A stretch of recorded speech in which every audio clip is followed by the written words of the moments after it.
You giving compliments by saying someone deciding not to talk about your family has integrity. Well, you don't have integrity. You talk about people's families and add your little twist to it, claiming that yours are just little jokes that you tell in front of the person. Well, that doesn't make them any less insulting. You trying to justify your insults aimed at your victimized characters and their families, while demonizing the insults of those aimed at you and your family, is the type of depleted morality with extra sides of self-entitlement that needs to be checked. Now, to be clear, I'm not going down the path of calling anyone's children monkeys or saying that their family members look like ugly celebrities. But you have no integrity, so I'm definitely going to speak on your deviancies, and I'm going to use your family as parallel examples to those you disrespect on a daily. Parallels like you knowing that some of those that you encouraged to do spicy scenes were in actual relationships, and you still ask them to do these scenes, even after a few of them let you know that their partners probably wouldn't be happy with it. Example, the two Mayas, the car ride to Spicy on the B-side, Kelsey when she was still with her guy, etc., etc.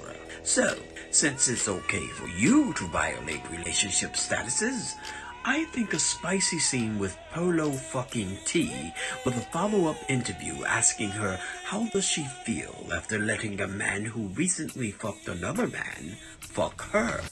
And since that Otis him will soon be... What's that? Oh, she is 18.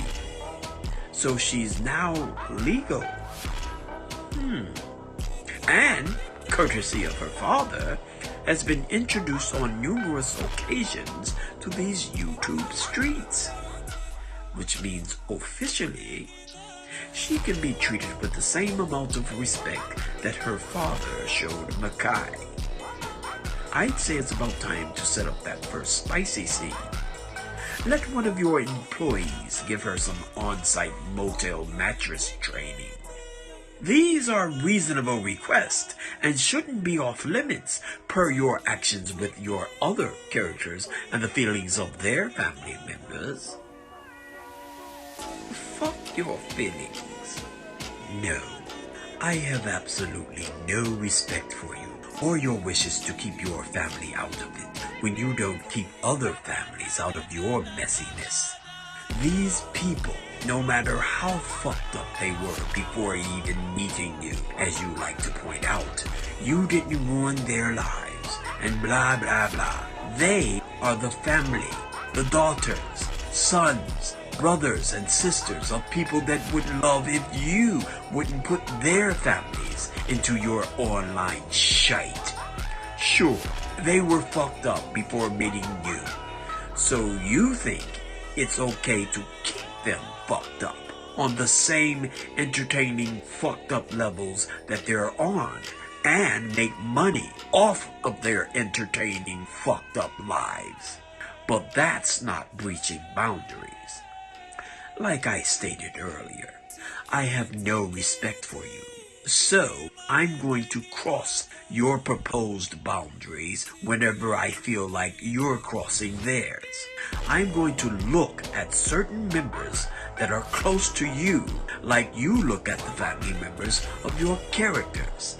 Maybe speak on how Mom opened her legs, had the sex, and gave birth to a depraved-minded deviant that would grow to have a nasty affinity for fucking homeless women without the use of condoms.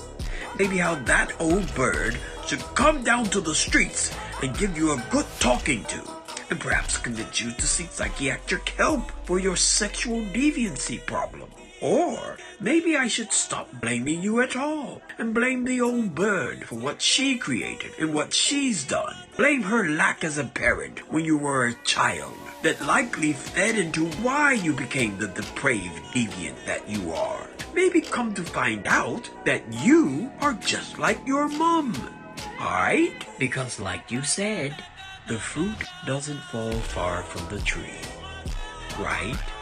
I would venture to say delusion at its finest is knowing how fucked up a deviant you are and not attributing any of it to your parents, but attributing everyone else's fucked upness to their parents. You superduct accountability every chance you get, but you got me to point it all out, and I'm going to do just that.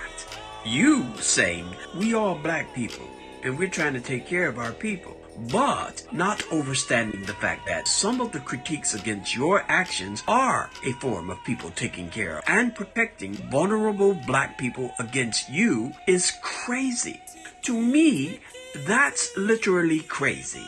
Especially when you smirkingly answer with, well, why don't you all come and take care of whomever you think you're taking care of at the moment? As if to say, your speaking up for them isn't worth my stopping my violations of them. So, I'm going to disregard your protest and keep exploiting them, using them, porning them, etc., etc. Yeah. You're the only one putting your money and all that other stuff at risk. Don't forget to mention you're doing it for depraved-minded rewards. There are people out there, including myself, actually giving their money, time, and efforts towards homeless advocacies without requiring deviant paybacks. You want people to acknowledge your goods while being silent about your bads. Or maybe you're even okay with, if they're going to speak on you badly, at least speak on the good that you do too.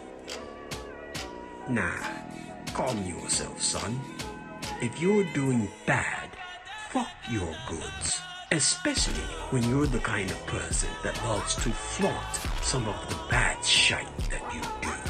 To admit that people are in tough situations before you even get to them, but not acknowledge that even though you are giving them some sort of monetary gain, you are in fact exploiting their tough situations and profiting off of them. Yeah. Fuck you, bro. And fuck all of the good you supposedly do to bullocks. And for all of that, keep it within the boundaries, because as men, things can get out of line really quick. I'm completely aware of how breaching boundaries work. I'm aware of how things can get out of line really quickly.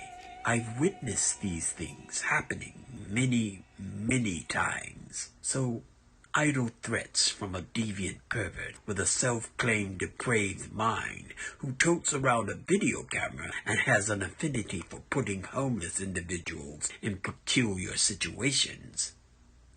I welcome you and your out-of-lineness.